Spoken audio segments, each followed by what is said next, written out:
but we have a few people on, and so I'll just let you guys know how we do this.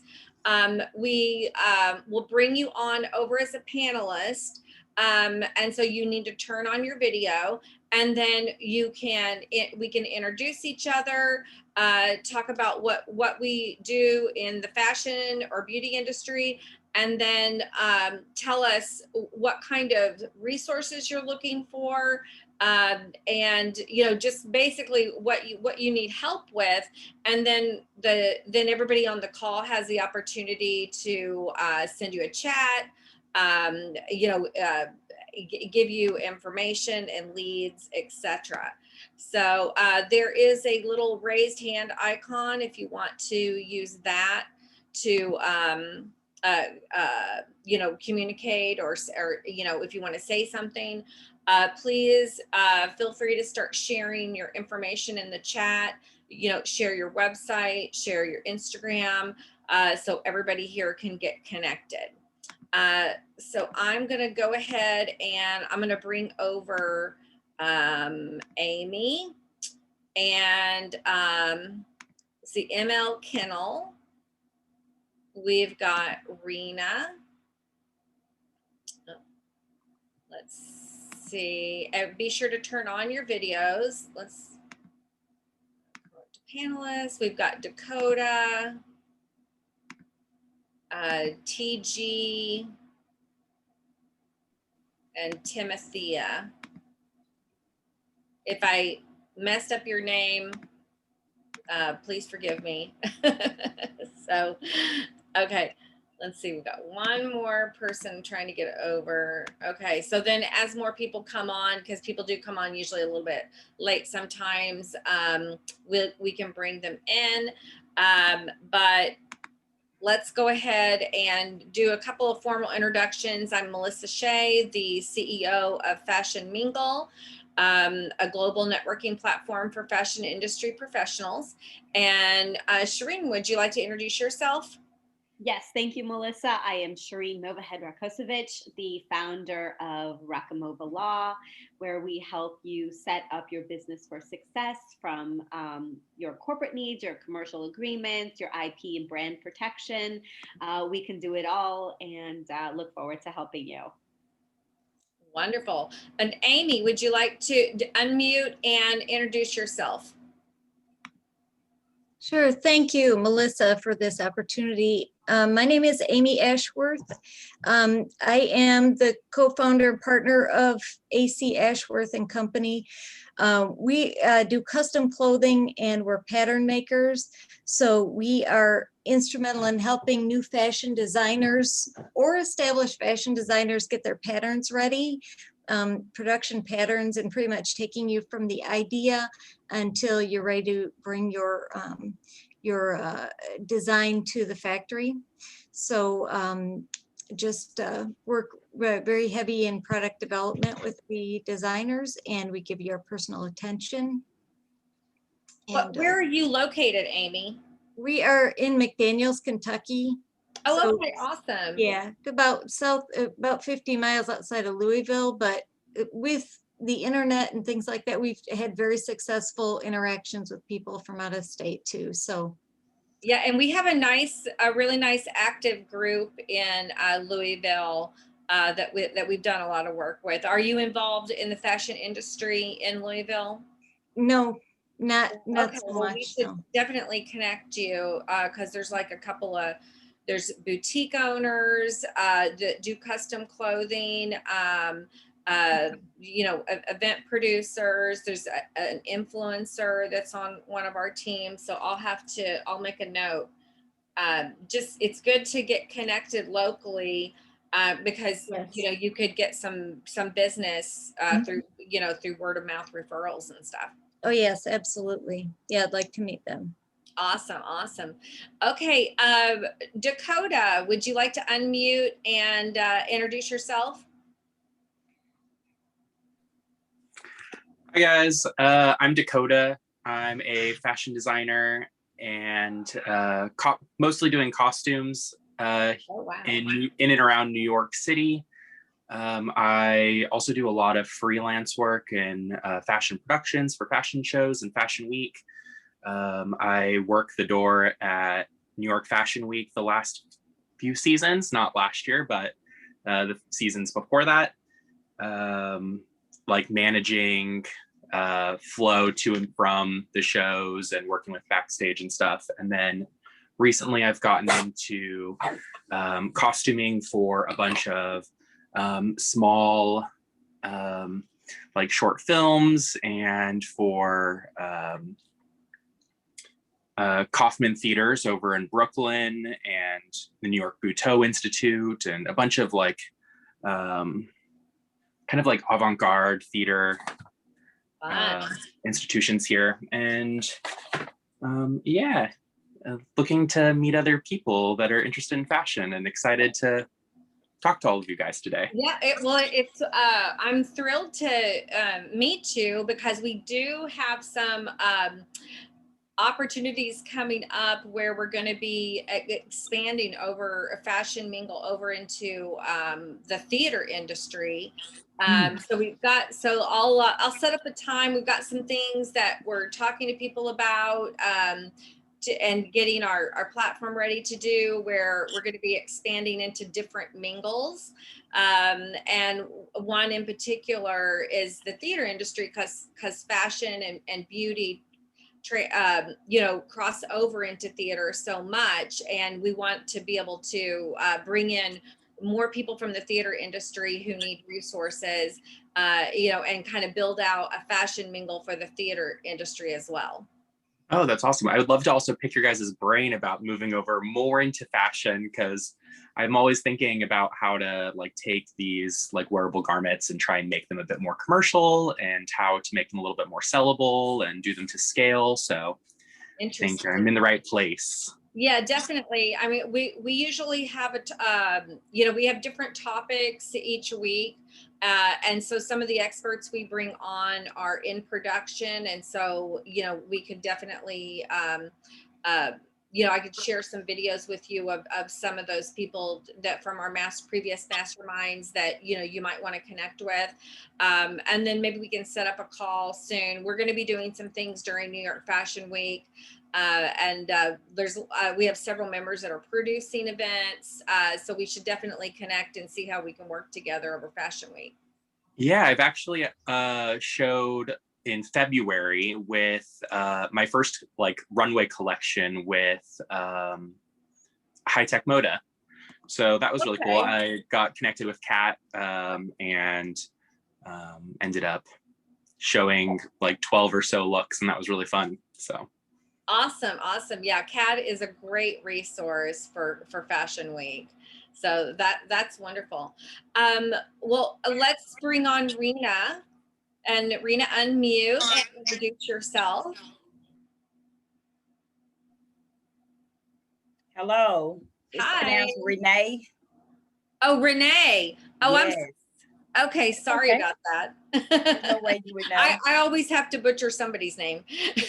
Oh, I do it a lot too. So I am a beginning, which I'd be on here all the time listening to what y'all say. Y'all have amazing information. Haven't moved forward with much of anything. But I did get to talk to Sharon, and she got me started on my foundation part. So my next step is just getting someone to process my designs for his patterns, and so I can get them on some bodies. Okay, so tell us specifically what kind of resources you're needing. Okay, because I want to do more so denim, cotton, and then like some knit type material where it's kind of movable. And most of my line is going to have like pockets and zippers. So somebody who can do stuff like that.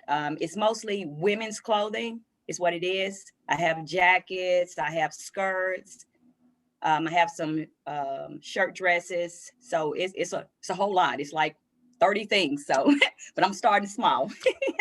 Okay. Yeah. That's the only way to do it for sure. So you're looking for, so you've got the designs. Yes. Are you looking for pattern makers, seamstress? Yes, ma'am. That's exactly it. Okay. Well, it sounds like Amy might be able to give you some advice or help you out. Oh, I wrote down her information. I'm gonna contact her. Yeah, for sure. Yes, ma'am. And where are you located, Renee? In the state of Arkansas, Little Rock. Oh, okay. Well, you're not that far from Amy then. That sounds great. I love personal. Yeah. I used to live in Arkansas. I lived in Arkansas when I was a little girl.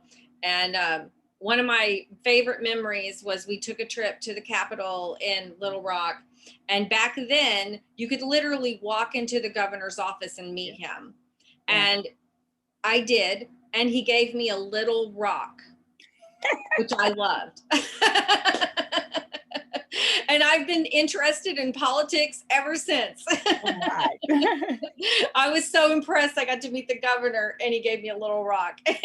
Well, you know, we got this Southern hospitality going on, you know. Yeah. I got a lot of family from Arkansas and Missouri and Texas. Okay. So yeah, I'm originally from the South. If you can't tell from my drawl, I live in New York now, so I'm able to balance it, but every once in a while it comes out.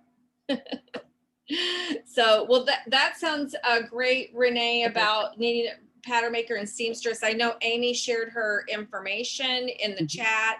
So you two should definitely connect and see. I mean, especially since you're kind of in the same part of the region of the country, that is awesome to be able to connect to people that are kind of close by compared to, you know, New York being a little bit further away. So we want to invite the other folks who've recently joined. I'll do another little intro because we've had some more people join on. So this is a networking session, and what we're doing is if you'll turn on your video, we'll promote you over as a panelist. And then you can introduce yourself, tell us all about your business, what you're specifically looking for, you know, as far as needs, resources, ask questions, and then we'll help hook you up with people that can help you. So it looks like we have a lot of shy people today. Nobody wants to turn on their video. So I'm going to keep harassing you guys because it doesn't matter if you look, you know, you don't have to look perfect. Your background can be crap. It's okay. We just want you to join us so that we can meet you and talk a little bit more with you. So, and then the other thing you can also do is add your information in the chat so that we can, let's see, Timothea says her, she's doing her hair and so she can't get on right now. But really it's fine. You don't have to look perfect. So we really hope that I've indicated, I've given you guys all like a nudge to join, you know, on video and promote to panelists. So, you know, you should be able to just come right on whenever you're ready. You know, if you want to take a few minutes to, you know, do your hair, put on some lipstick, that's fine. We completely understand. And then you can also send us a chat, you know, if you need me to actually reboot, you know, resend the invitation to join as a panelist. So, so since we've got Shireen on here as our business lawyer and expert in everything like that, we would love to be able to, you know, if Renee or Amy, anybody wants to put a message in chat, wants to ask us a specific question about setting up your business, any legal concerns you have, you know, working with contractors, employees, you know, anything to set up your business, anything that you're worried about, that you've got to figure out, now is a great time to get some free advice. Shireen is actually our lawyer as well. And so I've worked with her for a really long time, and we're really, really lucky to have her as a resource for Fashion Mingle. So Shireen, why don't you tell us a little bit about the kind of members that you've worked with on Fashion Mingle, because I know that several of our members are your clients, and give us some ideas of the kind of legal help that you give people, and kind of what to look out for that some people, especially in a small business, may not be aware that they need to prepare for. Thanks, Melissa. Yes, I've absolutely had the privilege of working with some of these fabulous members, Renee included. And so some of the things that we talk about, and I basically, when someone calls my office, we set up a meeting, and the first thing I like to talk about is, just get some information about who you are, what your business is, and where you'd like to go. And then from there, we really understand, I try to understand how you set your business up, because the first and most important thing is making sure that when you are creating a business, you separate that from yourself. And that requires you to register your business as a separate entity. And in the fashion industry, unfortunately, a lot of, and I understand why, and sometimes things turn from a hobby into a business. And of course, you don't want to make too much investments into your hobby until it really does take flight. But when you get to that crossroad of really developing a brand, a business that you're generating income, connecting with others, you really want to then set up your business separate from yourself. So it goes beyond just having a DBA into actually registering a business as an LLC or as a corporation. Now, I say or because it really depends on the type of business that you have, what you're looking to do with it, and your state can also influence the type of the type of registration, because there's different tax considerations that you have to think about. So it's really helpful to understand all of these things before we can make a decision as to what's the best course of action for you. And the reason why we do this is, one, and the most important, is liability protection. Businesses always have risk. So you definitely want to make sure you minimize that risk to your personal life and all the things that you have that are completely not relevant to your business. And, whether you have a house, a car, other assets that you own, your bank account, your investment account, whatever those things may be, your retirement account, you want to keep those separate from your business, because, worst case scenario, if someone comes after your business or something happens, those personal assets need to be separated. And the only way to do that is to have a business registered that you're operating under. Otherwise, creditors can come after you for everything that you have.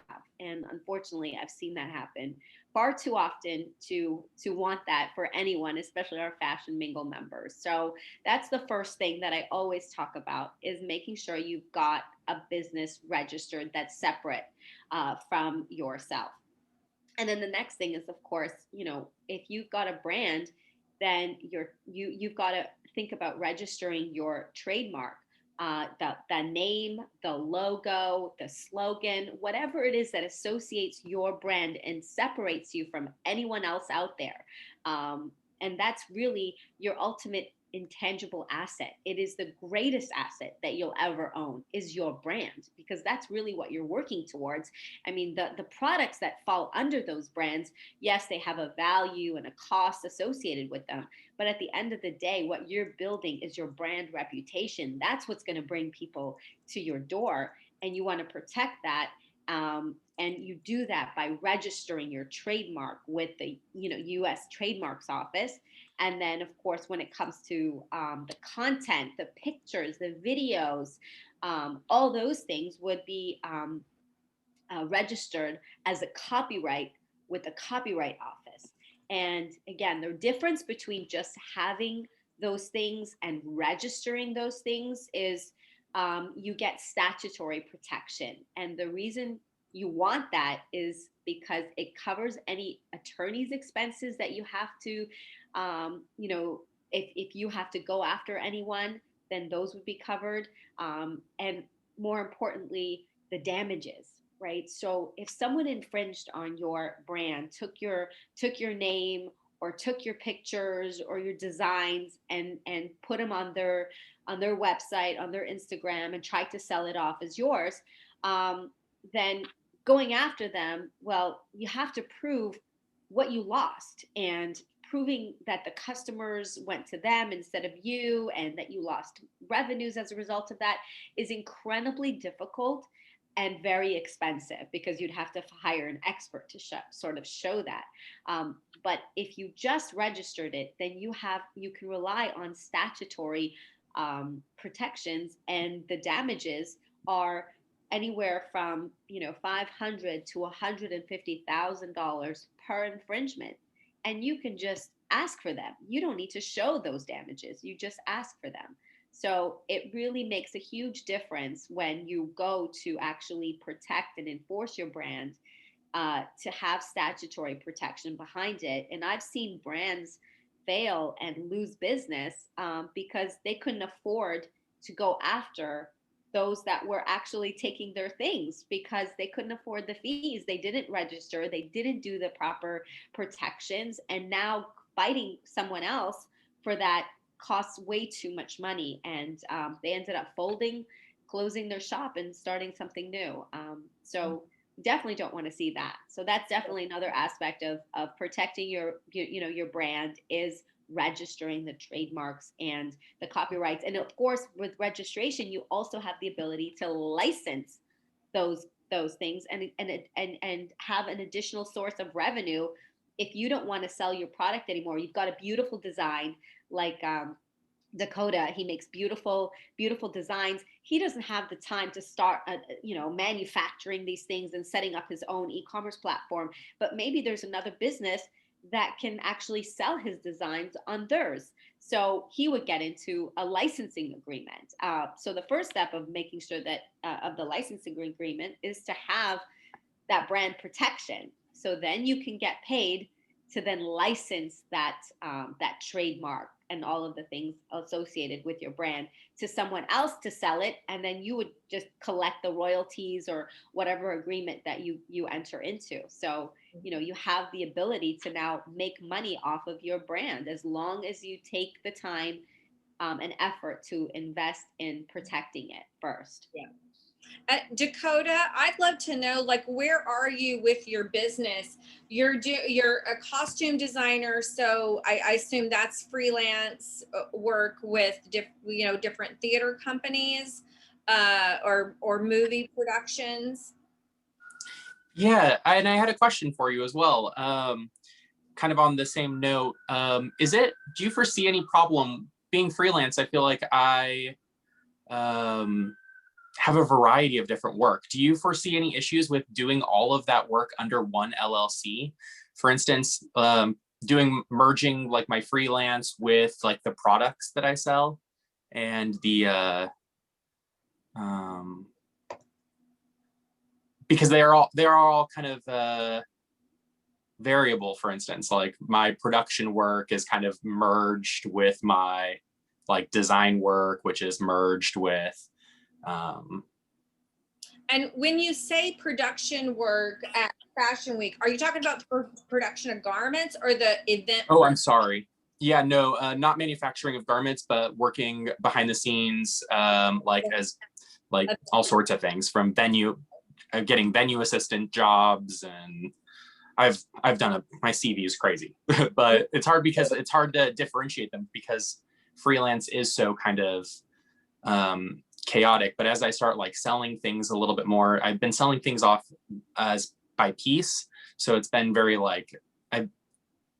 rarely do I sell things, but a lot of times when I do sell them, it's more like custom, one-off, that sort of thing. Mm-hmm. And then that same thing is I always take that money and just put it in to the same LLC that kind of it's just kind of one catch-all is all it's kind of become at this point.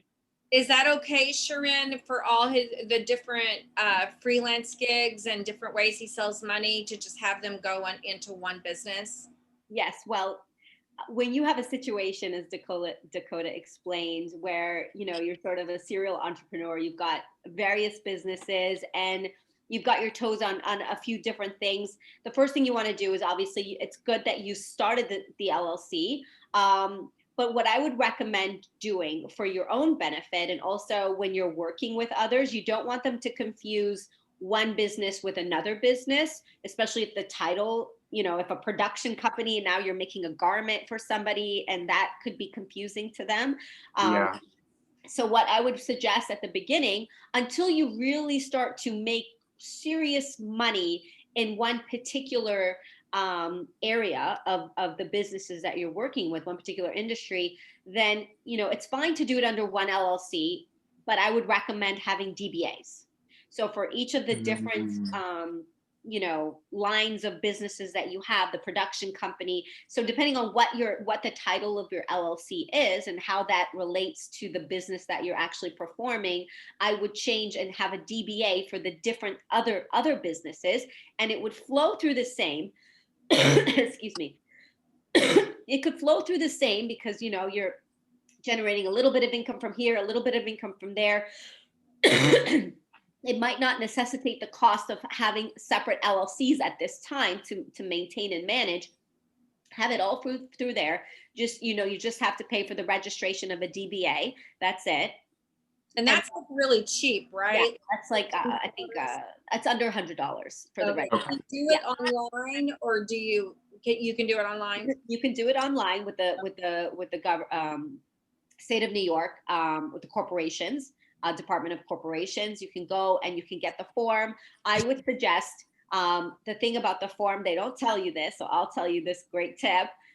Never paper submit anything, because it will get lost and it will get in the shuffle and you will never hear from them again.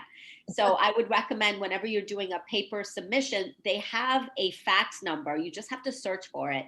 Search for the fax number and fax it over to them. One, you get the confirmation that they got it, and then you can follow up with them. And they do check their faxes every day. But the mails, I've been told, I mean, months and months and months long, are just stacked on top of their tables and no one's looking at it. So never mail anything to them.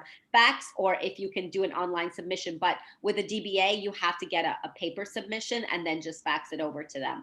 But I would do that. And then at least you have for your own chart of accounts, right? Because you have to maintain your books and records in a way so that you're managing your expenses for each of your businesses. You want to make sure you're tracking the right expenses for your right business, or your accountant will really hate you at the end of the year. You know, and I've had that happen. So you want to make sure that you manage that. So do that with your DBA, so that every business that you're doing like a piece, a garment for that, is done under a different DBA, and you manage the expenses that goes under that, and the contracts that you have with that person, and so forth. And do that until you get to a point where you're really making a substantial amount of revenues from one particular area. Then I would suggest pulling that out, because the one thing about DBAs is that it's all pooled under one LLC, right? So if you get into a situation with one of those companies, one of those agreements, and something doesn't go right and they go after you, they can go after all of the other businesses as well. So that's the liability exposure that you have when you put everything under the same umbrella. So, you know, but you have to decide what's the benefit of setting up new businesses when you're just really doing one or a few pieces of this and one or two of this and one or two of that. But as you're becoming more and more successful with that line of business, separate it out, protect it from anything else influencing that business and anyone else coming after that business. So that's how I would structure it if I were you. Mm-hmm. Thank you so much. Yeah. Yeah. And then how do you, I assume you get most of your work word of mouth. You're not really promoting your business or yourself? Yeah, I do get a lot on Instagram and TikTok, actually. TikTok's done really well for me. I kind of posted the exact same content. I kind of got onto videos early on through Instagram, and they didn't do very well. And then I posted that same content to TikTok, and that got me from like, I just hit 1,000 followers on Instagram, and then on the same content gave me 10,000 followers on TikTok. So through a lot of that, a lot of word of mouth, I do a lot of networking in and around New York City. And it's especially been picking up, which has been super nice. And a lot of that's through arts communities. And then I've been getting I've been working with different organizations for like grant funding. So I've been doing things through like I'm Native American, so I've been doing a lot through like the Native American like cultural arts, and it's been a lot of arts communities and yeah, various places. Yeah, word of mouth. To make a long story short, word of mouth. A good success story about TikTok and Instagram bringing people business. I mean, it's just kind of fascinating to me that how that works. And I know there's so many people that just do business over Instagram DM all the time. I'm the kind of person where if you send me a DM over Instagram, it may be 2 weeks before I notice I have one. So. Well, that's awesome. So Renee, why don't you tell us where you are with starting your business? So you've got your collection and do you have your logo ready? Do you have your trademark, your website, your shopping cart? What are you going to be doing about I guess you're going to be trying to sell online, or are you doing more custom clothing? Okay, so as of right now, I actually have a website where it just have purses that I'm selling on there, but it's not really live. I did it myself. So it's just kind of sitting there, but it's there for me when I get ready to add my clothing line to it. Okay. So it's alluring.org. So it's just a bunch of purses there right now. Okay, why don't you put the link in the chat so everybody can take a look. And then are you active on Instagram? Kinda. Because I work another job and I'm trying to do this also. So I don't really have time to really keep going online. So every now and then I go on there. So no, I'm not going to say I really do. Yeah, well, you're still kind of in the beginning stages of getting everything set up. So yeah, I mean, So I don't want you. You gotta I've set up everything where you put your times and resources.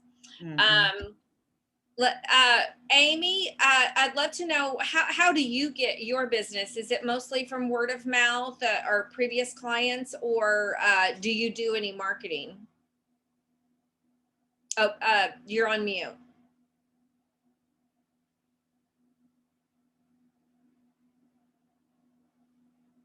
Oh, okay. Sorry. Okay. I haven't done a lot of really concerted marketing right now. So, but we are on Facebook, Instagram, and things like this where I have an opportunity to talk to people and reach out to people and make those connections. That's worked really well for me, but we haven't done a mass marketing quite yet. Mm-hmm. So is it bringing you enough business now, or do you kind of feel like your business has remained pretty steady over the last year? It's not. I am going to have to think about doing more marketing. So okay. Yeah. Well, I think, I assume you're working, like people are shipping you stuff and like you're doing work virtually. People don't have to be located near you to work with you, right? That's right. That's right. Mm-hmm. Okay. Well, I definitely encourage you to, get more involved with Fashion Mingle, raise your visibility that way among our designers, and certainly use the platform to reach out to designers that, you might check out the websites and see, who might have a business that needs some service. But yeah, it takes, I know it takes a lot of time to do marketing and finding the right niche. It's not like you're, trying to sell a service that's open to a huge number of people. Your niche is very specific. Mm-hmm. Yes. Yeah. Timothea posted in the chat, she's not video ready, but I thought we'd go ahead and talk a little bit about what she mentioned in the chat, because she's, she sounds like she's trying to make some decisions She said she's shown several collections during Fashion Week San Diego. She's been to shown in London. And she's trying to find the best way to make her business work. The past year, she pivoted away from creating small collections and has gone back to her original business model, which was creating one-off designs. I think the whole custom one-on-one thing is, you know, can be a good option for people with small design businesses. She's got 2 big weddings this year, so that's awesome. Getting a wedding gig is something a lot of people dream of. So there's some money there, so that's good. And she's also interested in sustainability. And she is launching a new website soon. So, you know, I think, Timothea, you sound like you're on the right track trying to, target weddings, doing the custom work. It's extremely expensive to get an inventory and then to create, these collections, and then you have to market the collections, and you have to, you have to have a marketing budget to do that. And then of course, it's just very, very hard to get people's attention away from just like shopping, on their app on, like Macy's or something, I mean, I think that's the biggest struggle small designer space. So going into custom work and building up your custom audience is great. Amy, I'm wondering, do you have any designers that you work with that are custom designers, or do you mostly work with brands that have the money to build an inventory? Custom designers, meaning that they aren't going to manufacture, they're just they're just going to do like one. They have a client, they design a custom dress, and then they're going to have to get that dress made. Do you ever work with designers like that? Yeah, I do have a designer that does that type of thing. It's more of a runway situation where they're not going to be producing for the market at large. Yeah. So yeah, and in some cases we're set up. I mean, our background is in tailoring and in menswear. So I don't do every kind of garment, if it's like a ball gown or something like that, I would probably do the patterns and maybe refer that out, because I may not have the facilities here to really be set up for it, or it's not my niche. It's not, something that I feel like if I can't do a really, really great job at it without the experience, like, when we talked about bridal or wedding, a wedding gig is great.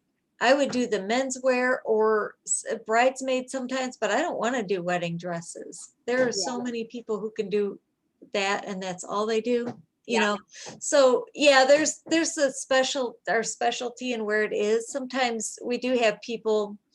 Say I worked for a guy who wanted to make Patriot shirts. He had a design he wanted to do. He probably could be very successful if he manufactured it, but he only ordered a small number of them, and I designed them and put them together, and I made the shirts. So, yeah, I do work with small designers. So he ordered a small enough inventory that you could actually do the pattern and sew and produce the whole thing yourself.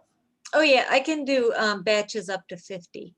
Oh, okay, up to 50. Okay. Yeah, that's where I have a limit, and my lead time is going to be longer.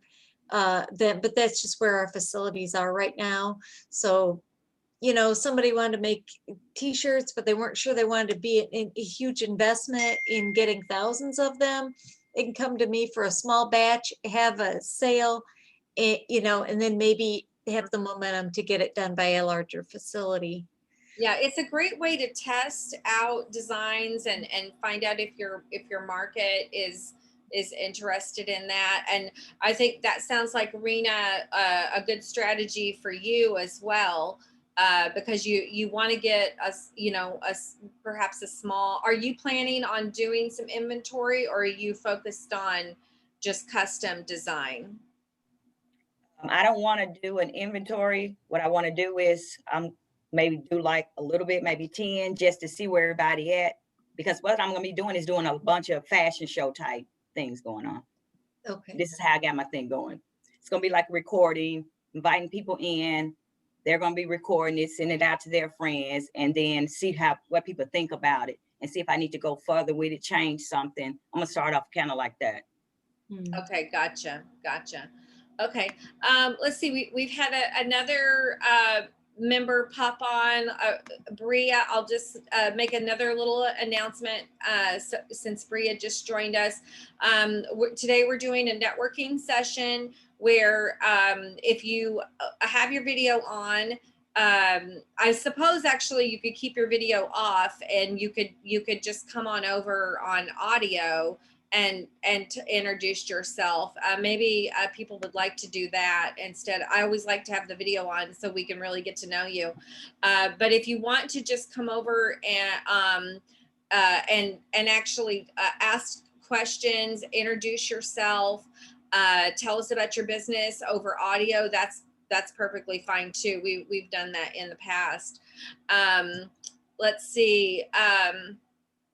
We've got just a few more minutes, and so I don't want to keep anyone longer than we have to. So I guess we'll start closing out if we don't have anybody else that wants to. Oh, Bria does want to go. Okay, Bria. I've promoted you to a panelist, so you should be able to pop on. Give you a second to get that figured out. Okay, so I'm so sorry. I'm not gonna be able to show my face because I honestly, my hair's washed. It's a mess. So I actually just did a copyright not too long ago. So that was interesting to hear you guys talking about that. It's very new. I still am trying to figure out if I want to do like work for hire. It's, just like a visual artwork that I'm trying to see if I can develop into something in the future. So I still, with my fashion merchandising degree, want to try and do something in the industry. However, with money and everything, it's just kind of difficult to kind of really start something, get something going. So yeah. Tell us what you're doing, Bria, right now. Like, are you working like a 9-to-5 job, or are you doing something freelance or gig? Yes, ma'am. I'm working 9 to 5 right now with the federal government, actually. And so with my degree being in fashion, I'm still just trying to, and, the government furloughs sometimes and things happen. So I still want to make sure I have other backup plans. Yeah, absolutely. It's always good to have a job with the government. That's some good security there. That's hard to give up for fashion. Yeah, definitely. Yeah. So tell us about your copyright. Why did you get copyrighted? It's a visual artwork. It's interesting because it's kind of like a mix of something that's kind of traditional in the beauty industry, as far as like makeup sketches. And then I just kind of added my own like glitter to it. And it got approved, so you never know. And so with part of it being a little recognizable, it's just kind of I'm hesitant to really do something major with it, but I wanted to kind of get it in there and see what happens. So is your goal with this piece of artwork, is it to like digitally print it onto products so that you can sell your design? I can definitely see it going in that direction. I can easily just use it as maybe an advertising tool just to kind of connect myself to that type of brand marketing, or try and actually put it on a product as an identifier. However, I think because it's very recognizable, it might just be like the glitter or the color of the glitter that makes it my own. I might not really use it as a unique identifier. So okay. Okay, so it sounds like you haven't quite decided no. what you're going to do with it. Yeah, I No, understand. Well, yeah, I mean, that's I think the way a lot of people get started in the fashion industry. You just have to take it one step at a time. Yes. I know before I launched the Fashion Mingle platform, I was working on Fashion Mingle just very sporadically, like maybe for about 6 months. I Mhm. would, kind of focus on, creating content and things like Mhm. that. And then I'd go dark for a really long time because life would get in the way. So, Yeah. that's just the nature of this kind of business that we're in. So definitely, Mhm. I uh, agree. just keep at it, and at some point you will get inspired and know what to do. Where are you located, Bria?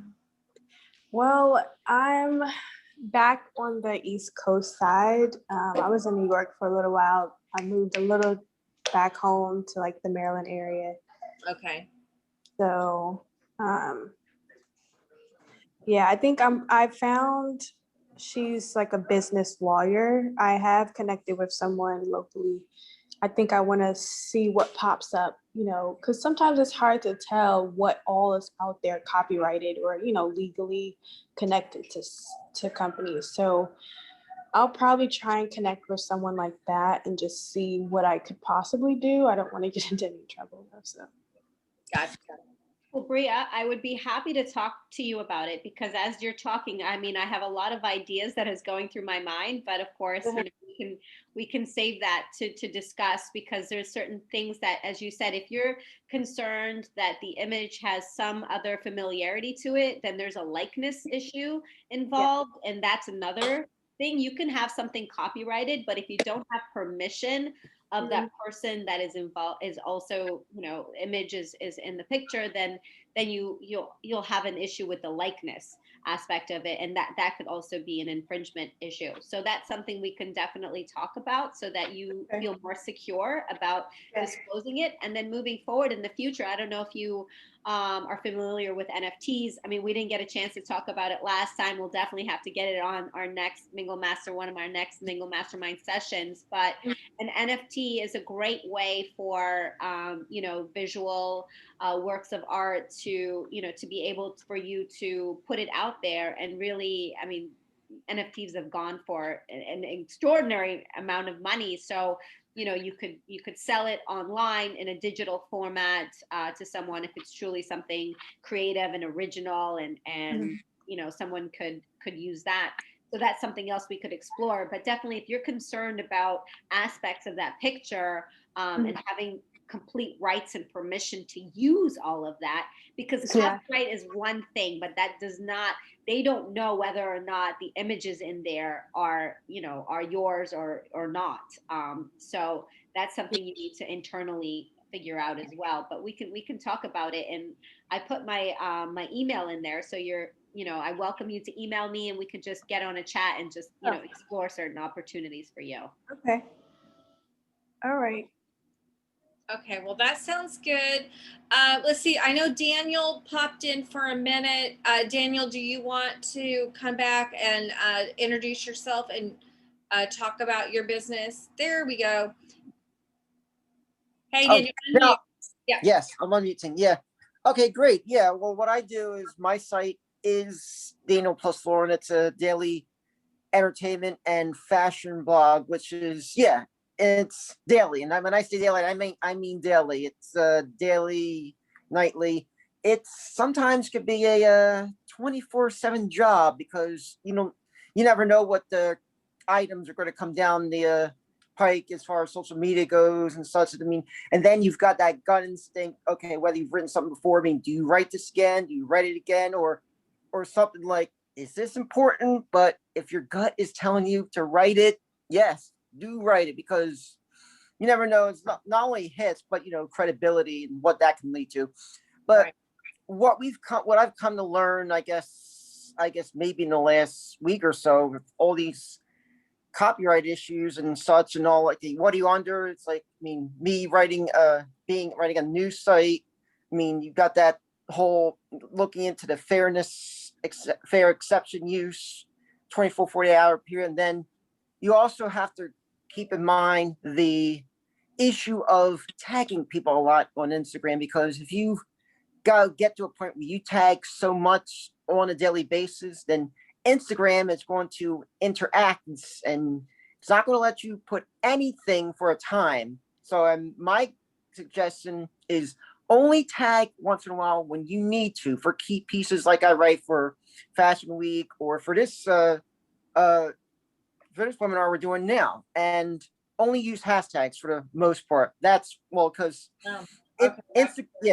Instagram won't bother you if you're just using hashtags, but plus it'll lead you to do a lot more hashtags, have a little more less workload, and be a little bit more creative in that point.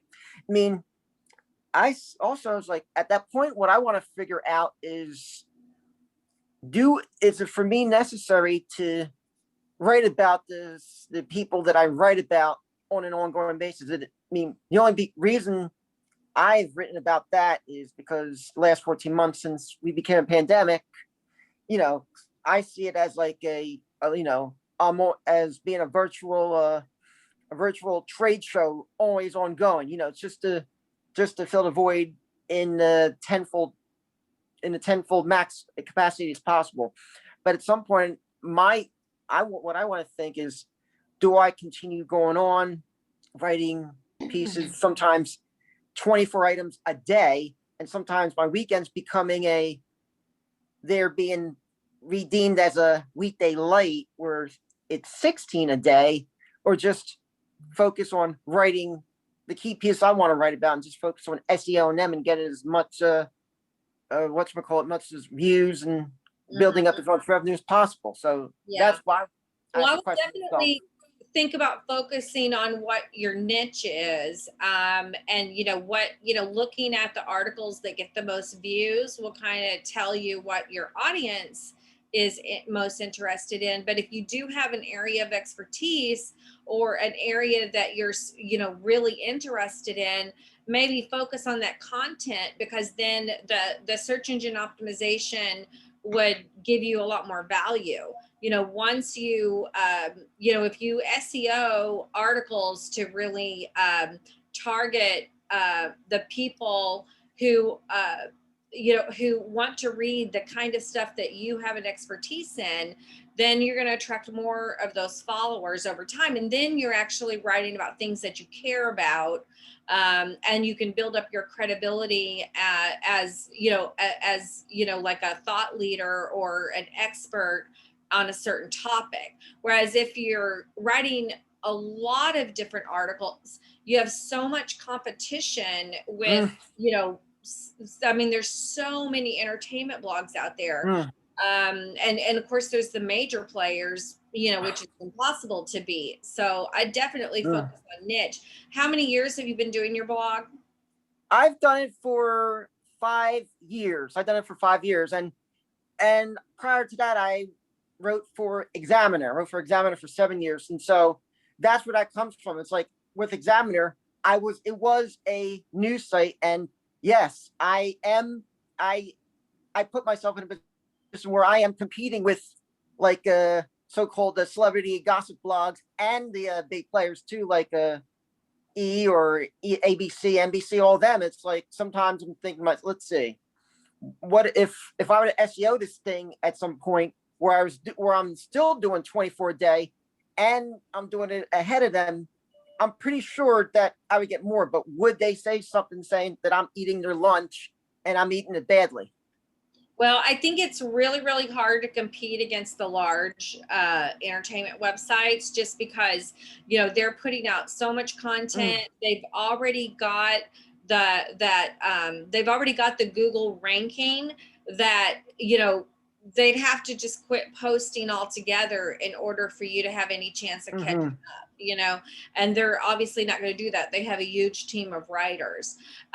So, really focus on, on a niche, an area that maybe perhaps isn't being served as much. And then just really make your social media reflect that niche so that you can, start getting more traffic to your website. Are you doing any, do you have advertising on the site, or are you still not doing that?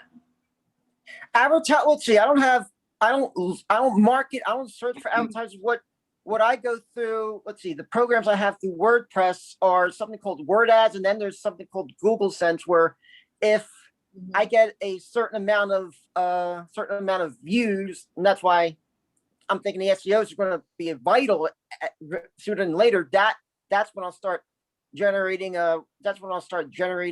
revenue hits and revenue, and that's what will justify my reason for my site being something of a so-called action news site, where I'm like writing a lot of short pieces or focusing and such. Yeah, for those of you who aren't familiar with this, I'm sure a lot of people have heard about Google AdWords, and that's where, as a business, I mean, fashion designers and brands use AdWords a lot, and that's where you're setting up your ads to promote your products and drive people to your website. What Daniel's talking about is Google Sense, which is actually the opposite. It's where he can actually show your ads on his website. And so you're paying Google to show your show your ads on various websites, or, in Google search. And then they give websites like Daniel probably a few pennies every time the ad is shown, and you get clicks on it. I haven't used it in a long time, but I think it's like you can run it to where, do they have to click on it for you to get revenue, or can it just be impressions? That I'm not too sure. I did the opposite with Google Ads 3 years ago, where I was paying, let's see, if I had like 300 people look at a certain article within a month, guess what? I paid $300. And I was trying to use the other Google function where I can get paid and I don't have to put out any money. Yeah. Google AdWords is really expensive. I mean, you can't really do it unless you have a really good budget, and then you need to have a really good revenue strategy behind it, because it's just super expensive. So definitely you don't want to get into that unless you probably have like $1,000 a month to spend. That's kind of like the bottom level for Google Ads. So it's much more cheaper to run ads on Facebook and Instagram. Oh, certainly. That's why I have to do all these social medias to, let's see, I do like it mirrors what I post. It's pretty much a mirror of what, I mean, sometimes I'll inject my personality into it, but not too often, since I'm writing so you kind of have to think about digital advertising as kind of PR. I mean, I know we like to think of in terms of like, if I'm running an ad on Facebook or Instagram, I want sales. That's, of course, that's what everybody wants, is you want to sell. But what you have to realize is that when people are clicking on those ads, they're really just coming to check you out. If they need something today, they got on Amazon. So they're coming to check you out. And then if you keep running the ads and doing the remarketing campaigns where, your ads will continually show up in front of them over time, they might come to your site like 7 times before purchasing something. And so you're having to pay a little bit every single time that person comes to your website. But what you're doing is you're building brand identity and creating a loyal follower that you can convert to a customer. And I mean, it's just like, I hate to say it, that's just the way it is. I mean, people are so inundated with so many messages and so much going on online. So getting someone to actually stop and be on your site long enough to make a decision to buy something is really, really hard. So if you ever do the Facebook or Instagram ads, you also want to do the remarketing campaign, which is a little bit more complicated to set up. But I mean, there's tons of tutorials online and everything.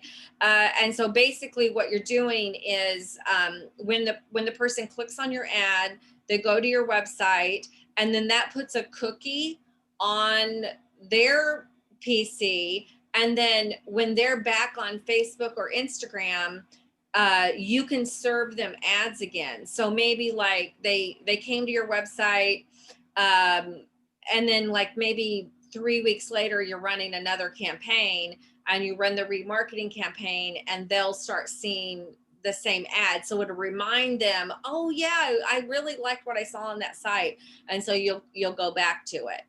But it is an investment, but it's not as expensive as Google. Sure. Thank you. Thank you. Yeah. So, okay, well, let's close out today. Thank you guys for joining. And next week, we'll be back on Friday with another new topic. So looking forward to seeing everybody again, and have a great weekend. Okay. Thank you. Bye. Bye.